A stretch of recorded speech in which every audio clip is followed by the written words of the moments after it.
Hi, this is Megan with Beadaholique, and today I'm going to show you how to make the wire wrapped components for the Blarney earrings using a wig jig. This is the finished earring, so I'm going to make another one just like this. And I'm using the Wig Jig Centaur. It has the half round and then the square grid. And I'm using artistic wire. I have this nice Christmas emerald green in 24 gauge, and I have non-tarnished brass in 20 gauge. And then I'm also using the Miyuki Delica cube beads, and I have this pretty silver lined emerald color. And that's all I'm going to use to make these. I'm going to make the dangles and the earring hook out of the non-tarnished brass wire as well. The tools you're going to need other than your wig jig are flush cutters, nylon jaw pliers, round nose pliers, regular chain nose pliers. I'm using Wubbers bail making pliers, and then I'm going to use these wire looping pliers for my loops here. You can also just do it with chain nose and round nose pliers. And then you're going to need a cut burr, and this is to smooth the part of the earring hook that goes into your ear. So the first thing to do is going to be to coil this green wire around the brass wire. And there are a lot of really handy tools for wire coiling, but they don't coil the wire thin enough to fit over the 20 gauge wire. So this I actually just did by hand. It's kind of tedious, but it doesn't take that long. So cut yourself a piece of the green wire, probably about 18 inches long. And then just get a scrap of the brass wire, about 6 inches long. We're not going to use this piece again. Cut your wire with the flush side towards your piece. You're going to have this in your hands a lot, and you want that to not be sharp, as I learned the hard way, not being smart about it earlier. So you want to straighten this out. It doesn't need to be perfect, just no big kinky bends in it. Okay, then we're going to, several inches from the end here, just bend the end up and back down to give yourself something to hold on to. Take this piece here of the green wire, put it between, bend it around, just getting it fastened. It doesn't need to be perfect by any means. Just so that when you twist the wire, it holds still, it twists around. Now all I did is turn the bent part and use your fingers to guide the wire into a nice tight coil. And you just keep going all the way down. Well, not all the way down. You need 2 inches. So you can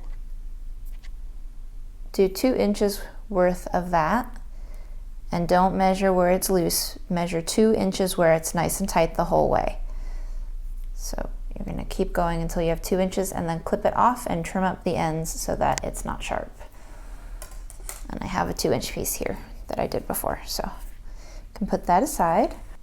Now I'm going to use the wig jig to make this central drop shaped piece. So go ahead and cut about 1 foot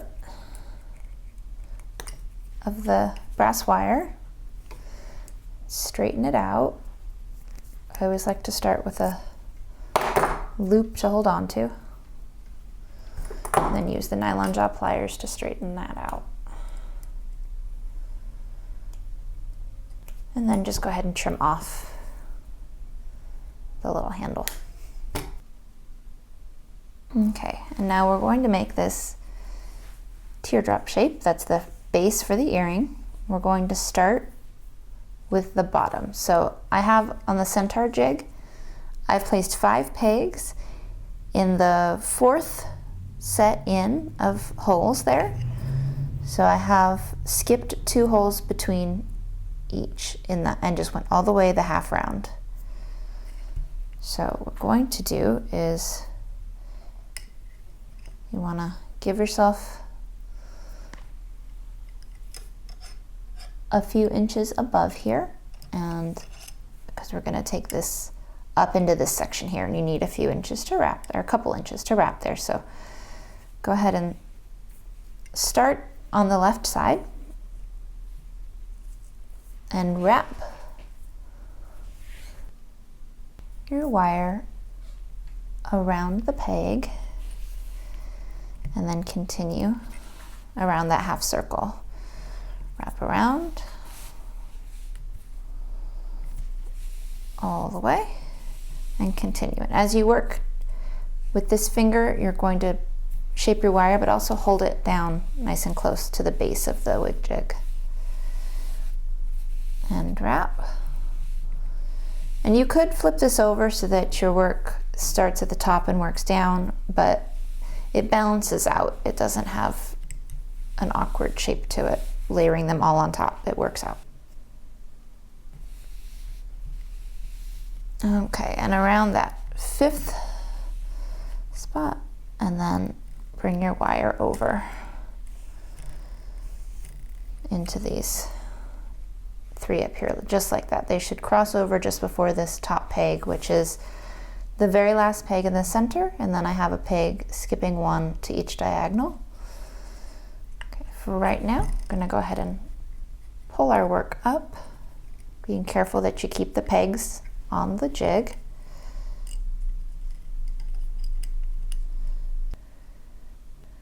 Go ahead and tighten those loops down flat with your nylon jaw pliers. Then you're going to trim your wires so that they're about the same length. And you do need about 4 inches to either side. Now we're going to take our coiled wire.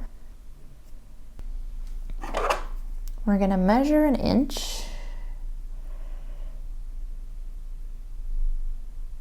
which should be the halfway mark. And I've just got my thumbnail in there. You can keep yourself in the right spot, however is best for you. What we want to do is actually bend our coil right at the halfway point. Let's see, if you want to grab your pliers and get them in there, but you don't want to cut it. So if you just put your thumbnail at the back and bend, it'll separate. Once you have enough room, you can get your chain nose pliers in the middle there and keep the coils nice and tight to either side of the bend. You don't want it to open like a slinky. You want it to be a coil and then a bend and a break and a coil.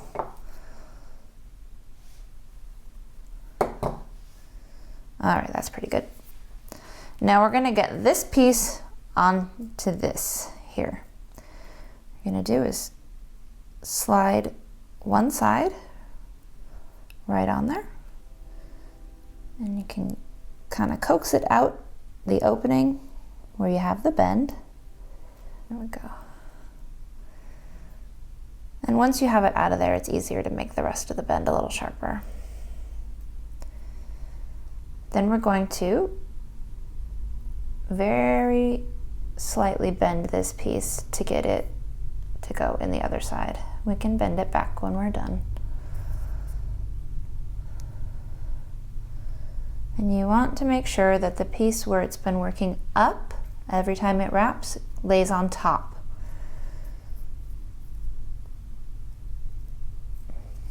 And get that to go right through that last coil going the other way. Careful as you nudge your coils that they aren't loosening.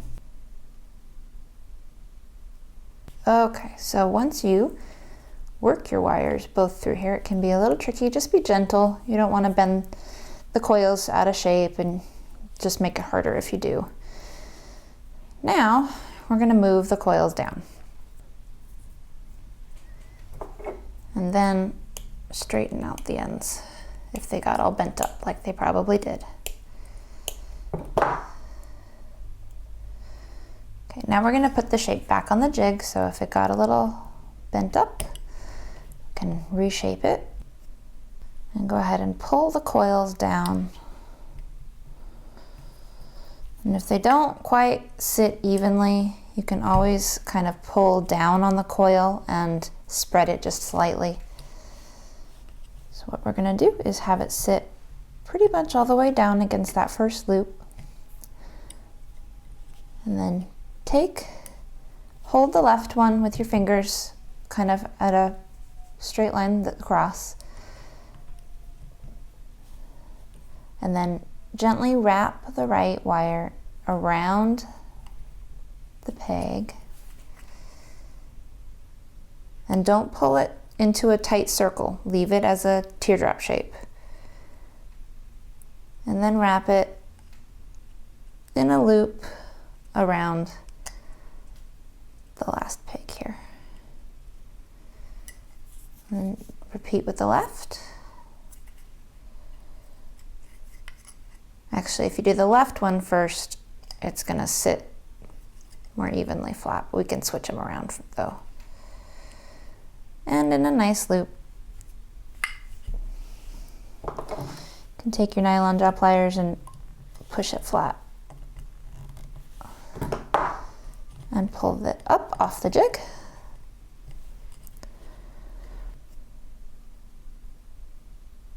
If the pegs fly out, just put them back.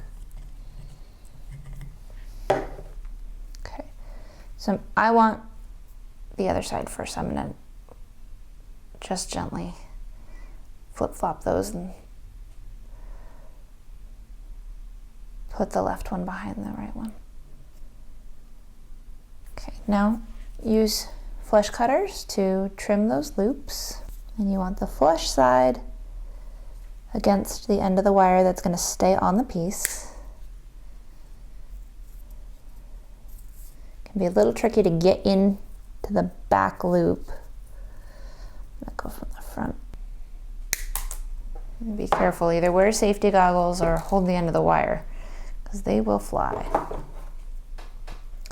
Okay, now go in with your nylon jaw pliers and get these loops flat. They do sit kind of on top of each other, so it is a little tricky. If they bend out of place, don't worry about it, you can fix them after.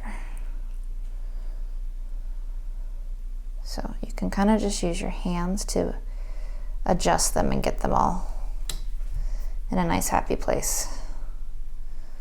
The earring hook will hold them in place, so.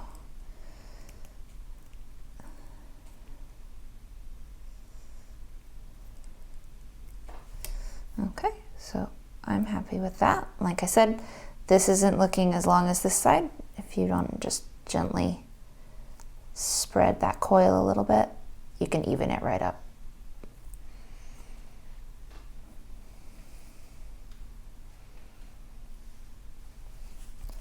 I'm going to go in here with my regular chain nose pliers and just bend these a little bit so they line up.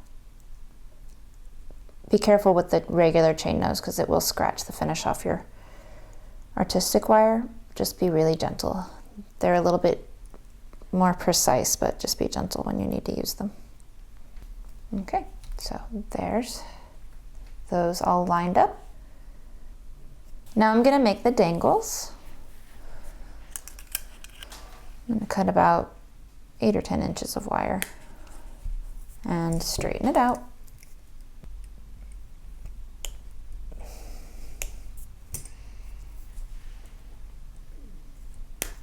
Now here I'm going to use these wire looping pliers. If you prefer to just use regular round nose and chain nose pliers to make the loops, you can definitely do that too.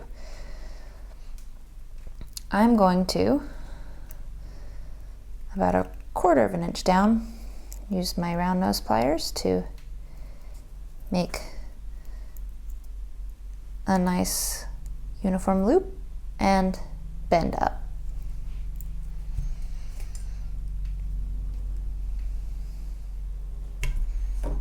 And then you can use your round nose pliers to tighten that up if it's loose. And then I'm going to place a cube bead on the wire. And then I'm going to hold that loop and I'm going to make the other loop perpendicular so that they sit not the same flat, because I want that loop to show round when they're hanging. So give yourself just a little bit of room above the bead and make another loop at the top.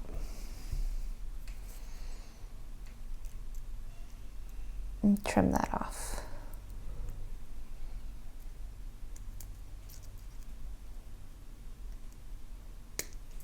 And then you're going to need 4 more of those. So cut yourself a new flush end. You're just going to repeat that. You can do all 10 for both pairs at once. I'm just going to do 5 to show you for the one earring.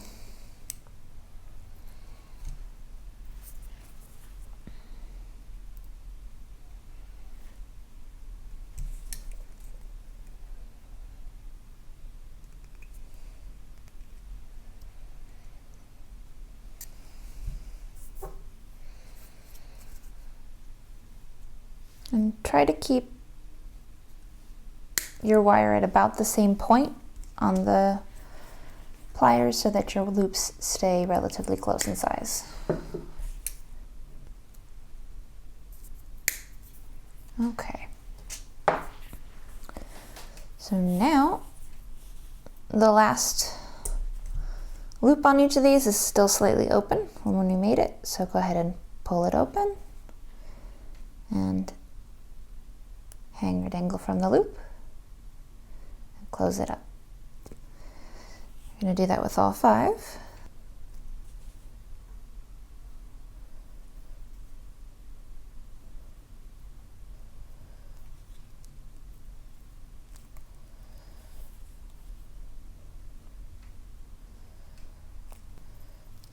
And you could also just use, head pins. If you prefer for this, I like having the loop at the end because it brings that round loop look from the top of the structure and the loops here into the bottom. So you can choose what you prefer.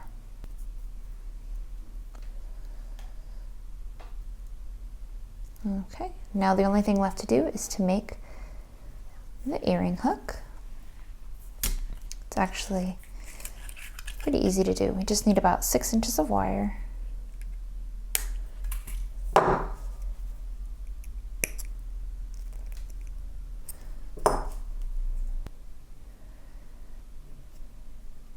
I'm going to take my Wubbers. I want it to be similar in size to this one, so I need to pay attention to that one. So I'm going to take about 1 inch from the end and just pull the ends together. And then I'm going to, you can see, it's going to match that spot right there. So now I need to put a round bend in this piece. Go ahead and grab that with your round nose pliers and just bend the end around to meet.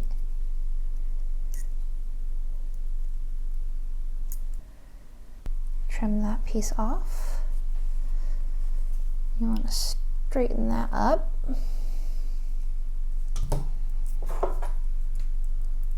And then at the bottom here, I'm just going to take measurement. I'm just going to take chain nose pliers and kick that piece out so it's got a slight bend.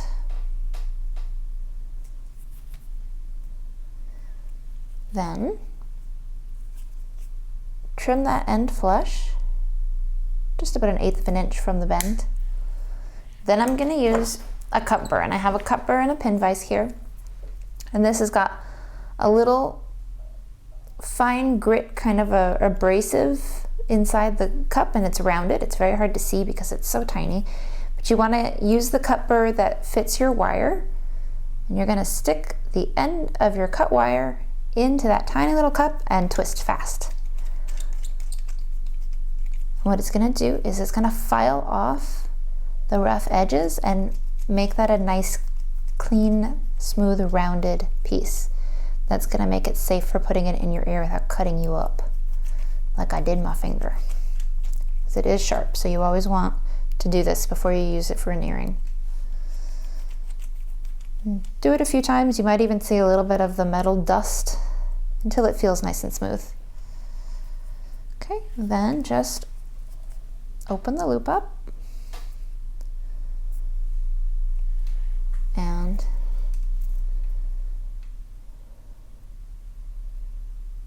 bring it through both of those center loops